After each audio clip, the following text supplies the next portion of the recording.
want to thank everyone for coming out this afternoon. My name is Captain Paul Timmons. I'm the Public Information Officer for the Oklahoma Highway Patrol, Department of Public Safety.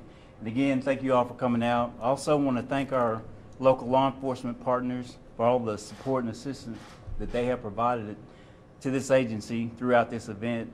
I want to thank the public for the prayers, the support, and the acts of kindness that they've shown the Meyer family throughout this incident.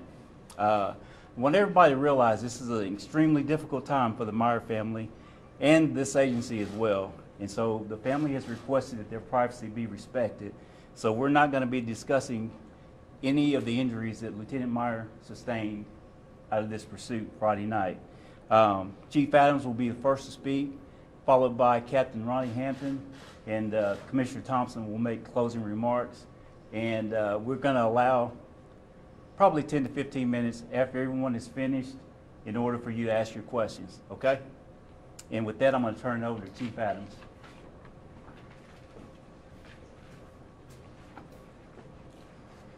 Good afternoon, everybody. Thank you for coming today. I'm here to discuss the details of this tragic accident that's left Lieutenant Meyer in critical condition in the hospital. As was previously stated, we're not going to discuss any of his injuries. We're going into any details reference to those. We are doing that at the request of the family and keeping that in mind. On behalf of the patrol, I want to reiterate what Captain Timmons just did. We want to extend our thoughts and our thanks for all the prayers and the well wishes that has come from both the public and our partner agencies from around Oklahoma and really from around the country. Please keep the Meyer family in your prayers and your thoughts as they go through a very difficult time, a time that's going to take a lot of time for healing and recovery. We appreciate, and I want to say special appreciation to the Moore Police Department, the Oklahoma City Police Department, and to ODOT for their assistance in traffic control on the night of this particular incident. Friday night was a very heavy traffic night, and it was a godsend that they were there to help us and our officers out in an incident like this. And also say thanks to the bystanders, which we don't have all their names yet. We're still, this matter is still not completely finished on the investigation side. But we had folks that stopped that night, both medical personnel that stopped and rendered aid at the scene, and then folks that helped block traffic while we got assistance on site. So I want to thank to those people that are out there. This is a very difficult time for our agency, especially with the circumstances I have to brief you on. We asked our men and women to do a very dangerous job.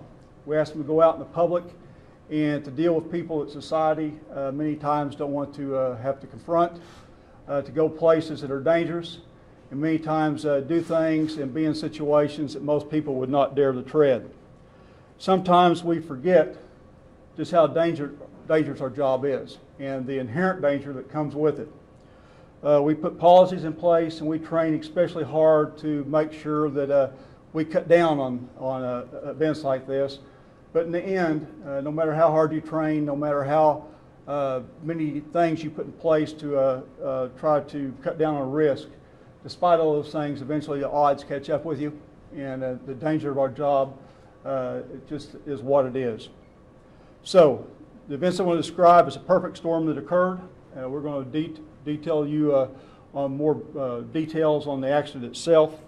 But what we were wanting to discuss, this is going to be very difficult for our agency to go through as we're dealing with it. All the suspects in this particular case, all the witnesses have all been interviewed and they've all been contacted. There's nobody outstanding here. Charges are being prepared and being turned over to the Cleveland County District Attorney's Office. We are in contact with them. The DA has contacted us, and so there's good cross communications going. During the pursuit on this night, Lieutenant Meyer was struck by an OHP unit during this accident. It appears at this time that this accident was unavoidable on part of our troopers. The fault in this crash lays totally and completely on the shoulders of the suspect that demonstrated complete disregard and just a menace to the public in general. This individual showed a complete disregard for both the law and for any degree of safety of the other motoring public that he was driving with.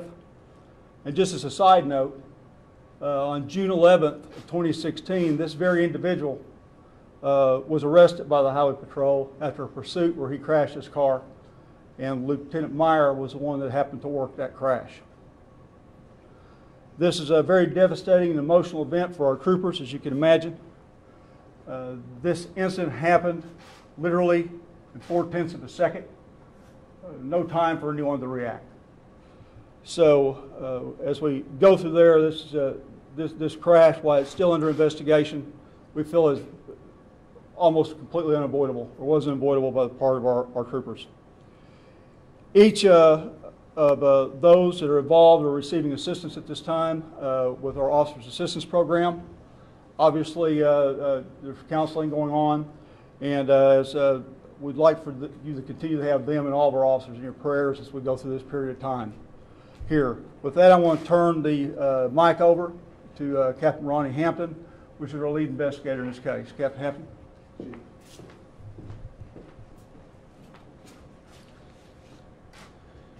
So I'd like to start with giving some background on the reason that the pursuit started. On Friday night at about 10:20 in the evening, 10:20 p.m., Trooper Rodney Rideau was patrolling in Cleveland County. He was southbound on Interstate 35 when he observed a silver Honda passenger car traveling southbound that was following another vehicle too closely. Trooper Rideau activated his emergency lights on his marked patrol car, and the Honda yielded to the shoulder, southbound I-35, just prior to the Indian Hills Road off-ramp. Trooper Rideau made a passenger side approach to that vehicle, identified himself as a state trooper, and he was in his distinctively marked uniform. Asked the driver for his driver's license, and the driver, D'Angelo Burgess, 27-year-old male of Oklahoma City, stated that he did not have a driver's license. Trooper Rideau noticed that he was not wearing his safety belt. He also noticed that the vehicle was occupied by two others, a Sonny Ramirez of Oklahoma City and a Leyland J. Warner of Oklahoma City. So the vehicle was occupied 3 times. Trooper Rideau asked D'Angelo Burgess to exit the vehicle and come back between the patrol car and the Honda so he could take enforcement action on the violations. And D'Angelo Burgess stepped out momentarily, and then he re-entered his vehicle and sped away from the shoulder of the roadway at a high rate of speed. They were at the Indian Hills Road off-ramp. He took that off-ramp and traveled through the stop sign and continued on the service road southbound towards in between Indian Hills Road and Tecumseh Road. Speeds on that road reached 100 miles per hour, with Burgess traveling into the northbound lane, the service road. So occupying both lanes when he's only entitled to be in one. As they reached Tecumseh Road, Burgess turned back left or eastbound, crossing over I-35, and then immediately made another left-hand turn or northbound and traveled north, re-entering the interstate. So now they're traveling northbound on Interstate Highway 35 from Tecumseh Road. Trooper Rideau is radioing updates to dispatch, and other troopers, both south and north of the pursuit, are starting to converge on the area. As the pursuit continued northbound, Burgess was traveling at speeds in excess of 110 miles per hour, and he was occupying all 3 lanes of travel, including the inside and the outside shoulder, as he passed and cut in between cars. As the pursuit neared the ramp for Shields Boulevard, Trooper Clint Painter joined the pursuit at that point and became what we call secondary. So he was a second unit, and he took over radio communications at that point.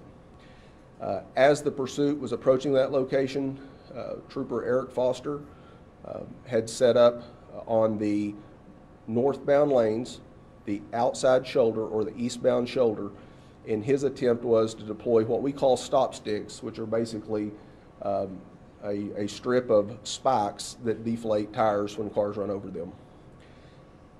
Trooper Heath Meyer had responded from our 240 location of Troop A. He pulled to the inside shoulder, southbound I-35. almost even with Trooper Foster, to deploy those tire deflating devices, the stop sticks. As the pursuit neared, Burgess initially started approaching the roadblocks in the right-hand lane, and then he traveled to the far left-hand lane as he traveled north. Lieutenant Meyer deployed the stop sticks into the left lane of I-35. Burgess braked rather quickly and was able to navigate in between the stop sticks that Lieutenant Meyer had deployed and the stop sticks that Trooper Foster had deployed. That caused Trooper Rideau to brake and Trooper Painter to brake, and Trooper Painter was going to overtake and continue the pursuit. And we won't go into the details about the milliseconds that occurred as everything came together, as the chief described, a perfect storm. But during this time, Trooper Painter and Trooper Rideau had an impact, and as a result of that impact, Trooper Meyer was struck and critically injured. Burgess continued traveling northbound on I-35. Two other troopers who had just entered from Northwest 27th Street picked up the pursuit. The pursuit continued north to I-240 and east to Pole Road, where Burgess stopped. At that point, the two troopers made a felony traffic stop, had all three people get out of the vehicle and place on the ground. They detained all three, arresting Burgess for since he was the driver of the car. As that was transpiring, the call came out that we had an officer down, and as a result of that officer down call, there was two subsequent police-involved crashes in other parts of the Oklahoma City Metro, one involving one of our troopers, one involving an Oklahoma City police officer, which began to significantly tax the resources of the law enforcement in the area. Both Sonny Ramirez and Leyland J. Warner was field interviewed, which means we collected their information as to where to contact them. They were released at the scene that night. D'Angelo Burgess was arrested that night. He was transported to the Moore Medical Center, where he consented to a sample of his blood, which has been submitted to the OSBI Forensic Center for testing. And then he was transported to the Cleveland County Jail, where he was interviewed by our OHP troopers, and admitted that the reason that he ran was because he knew that he had outstanding charges in Oklahoma County, and he knew that he was unlicensed. The following day, or actually at that point, an investigation began. The OHP had 17 troopers assigned to this investigation that worked it throughout the weekend. As with any investigation, you investigate the incident, not people. And so we began an investigation. Investigation deals with the collection of evidence. Oklahoma law recognizes evidence as witnesses and also physical evidence. So we interviewed everyone that we could find that night. We collected all the physical evidence and the electronic evidence that existed. The following day, we were unable to locate Sonny Ramirez or Leyland J. Warner. So we asked the public's help and the media's help in asking them to come forward. Both did. By 10 o'clock Saturday night, both had been interviewed and released. Sonny Ramirez was actually wanted for kidnapping, but he was not entered in CIC at that time. He was taken into custody this morning about midnight, and he's booked into the Oklahoma County Jail. The investigation continued throughout the weekend, and we were in constant contact with the Cleveland County District Attorney's Office throughout the investigation.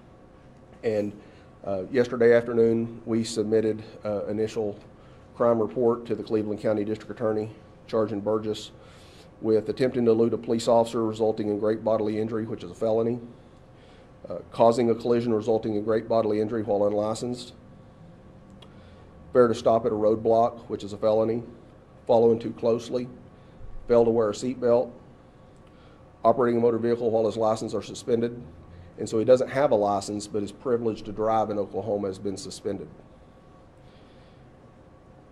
Possession of drug paraphernalia as a result of processing his vehicle. Saturday afternoon, we found a green leafy substance that we believed to be marijuana, so we submitted that to the crime lab, and we also found what was obviously a marijuana smoking pipe. So he's charged with paraphernalia. He was also charged with failure to comply with insurance. He is currently being held in the Cleveland County Jail with no bond, and And then his charges, as the commissioner spoke of, the June 11th pursuit with OHP troopers that began at 2:40 in May, he's had a bond revoked in that situation as of this morning because of his continuing threat to the public. And so with that, Commissioner Thompson. Well, good afternoon, everyone. I'll be very brief, and then we'll open this up for questions. Your questions are more important than anything I have to say. Basically, the most important thing that I wanted to share with you, the media, is thank you. We had a difficult time reacquiring those two suspects that were the passengers that was in that vehicle, and you made it very widely dispersed, and in short order we were able to catch up with them, so thank you for that. The chief is right. This is an incredibly dangerous job that we ask our men and women to do. They do it 7 days a week, 365 days a year, and they make incredible sacrifices to serve our nation.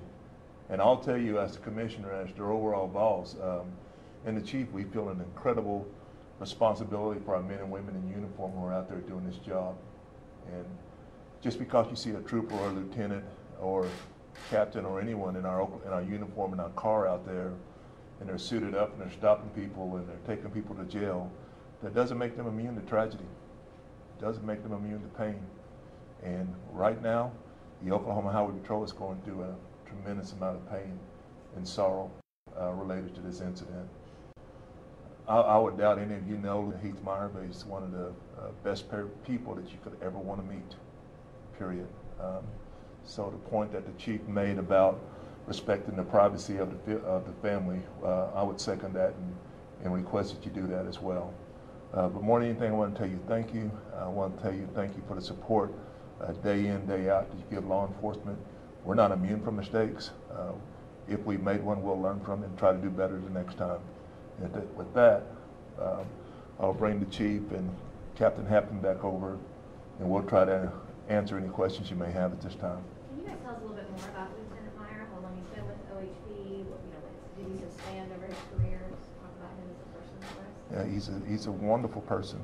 He graduated from the 2005 Oklahoma Highway Patrol Academy. So 12 years ago, he walked through that door, probably in a bad suit, wanting to be an Oklahoma State Trooper, and he succeeded everywhere he's went.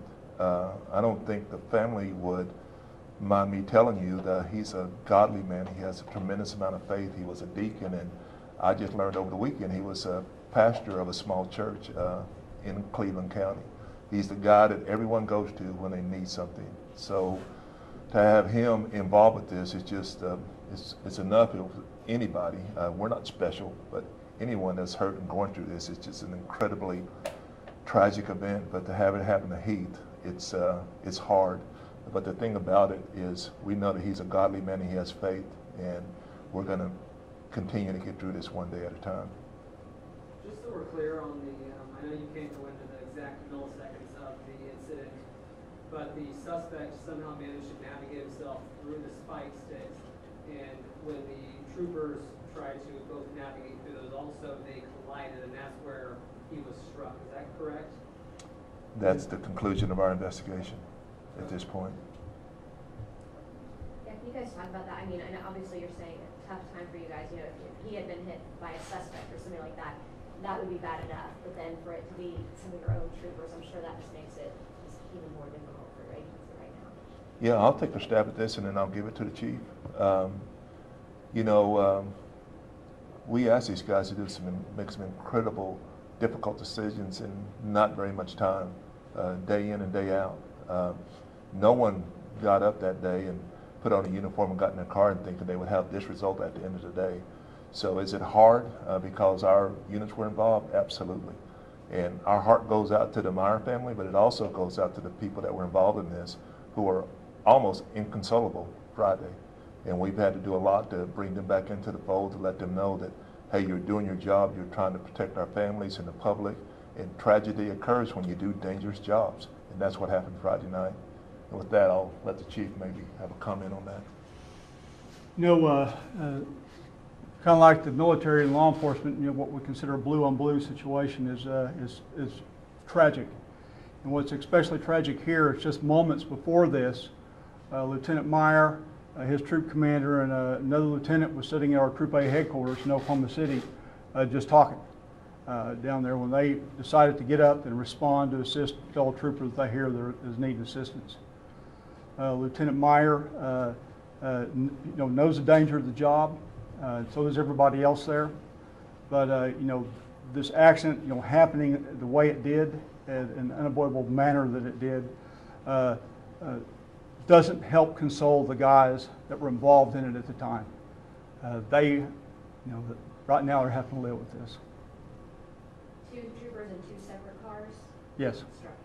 No, one trooper and one car struck him, but it was after 2 of our units had a minor collision trying to avoid an accident because of the suspect's actions. So they were avoiding the spike strips, basically. Yes, well. And when they collided, that resulted in your trooper being hit by one of the vehicles. Yes. Can we get the spelling of their names, the 2 who were in that accident? They were in an accident. Yes, we can. What if we could get? You want to get that right after we're over it? Here, I've got it here. Give me just a second. You also want to spell that 3rd suspect later.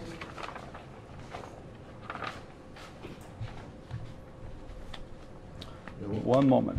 Hey, Captain Timmons. Okay. Rodney Rideau, Trooper Rideau. Rodney, common spelling, last name Rideaux. Clint Painter is common spelling. And you were looking for the suspect? Yeah, Suspect's name? The Burgess is D'Angelo. Angelo. Burgess. Sonny Ramirez. Ramirez, Ramirez. And then the last suspect was first name Lanjey. Warner, Warner. So, whenever they were finally stopped over at Holt Road and 240, the other 2 suspects in the vehicle weren't, they were released, but then you guys ended up having to go out and try and track them down again. Was this because at that time you didn't know that the troopers on the scene didn't know that one of the other troopers had been hit by a car? Exactly. The officers had took him into custody without incident there. The one was taken into custody, and again, they did a field interview on the other 2 because there was a lot going on that night. This call comes out, and they don't really know for sure. The guys have just taken them into custody, what's happened back behind them in the scene. These 2 suspects actually, I believe, gave wrong information. It's one of the reasons we couldn't get them by the phone numbers that they had provided.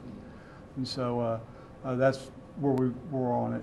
We appreciate y'all tremendously because it helped us reacquire them very quickly, or we'd probably still be looking to try to find them, get to the bottom of some of them.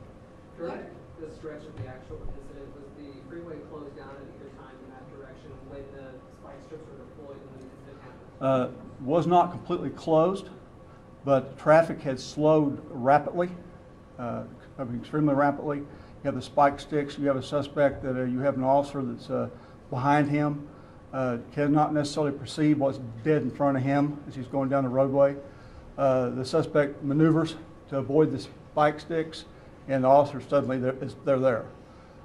He slows quickly to try to avoid them himself, and the officer that's coming up behind him, it's hard to perceive at the speed, distance, dark, tries to avoid. There's a minor collision, or they bump, and that bump threw him into the Jersey wall where the accident occurred, and come to collision there afterwards. So. And what was the name of the trooper who struck Trooper Meyer? That was the car being driven by Clint Painter. So he was struck after the collision or before? They bumped, collision, he was hit, and then collision? Right. Collision occurred and our trooper was struck shortly after that. It's almost simultaneously. Yeah.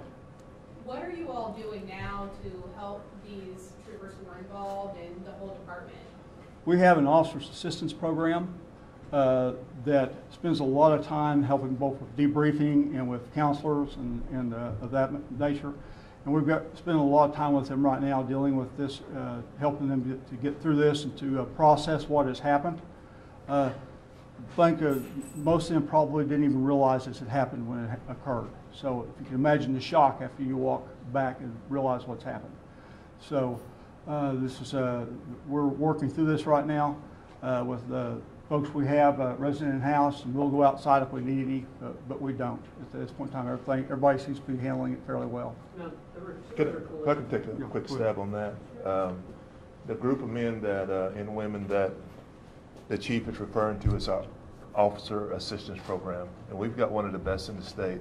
As a matter of fact, the troopers that are assigned to that actually go out and instruct other agencies and help them with trauma and trauma-related incidents.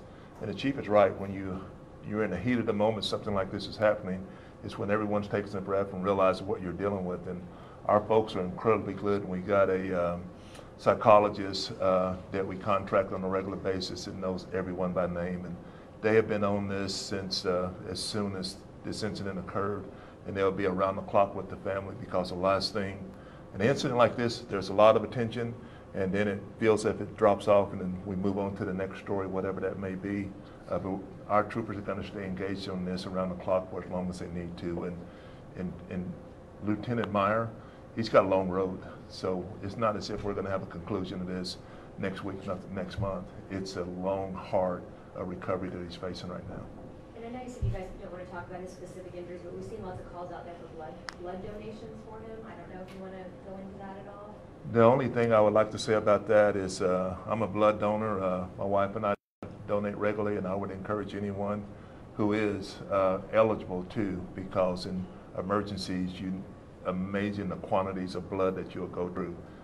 Just trying to deal with one injury, and you compound that by everything across our state. It's just really a tremendous need there. I believe he is A positive. At some point in that night, there was also two other just related to this one incident. One involving Oklahoma City over at 59 in Santa Fe, but another one involving, I guess, one of your troopers over at Rockwell Memorial. Can you elaborate on that incident just a little bit? We have very little information about what took place with Oklahoma City Police Department, and been just barely briefed on our trooper, but our initial information, he was running in emergency mode and ended up resulting in a pretty serious accident himself. Was he injured, taken to the hospital, anything like that? We always treat people and get them treated and looked at, but I'm pretty sure he was treated and released.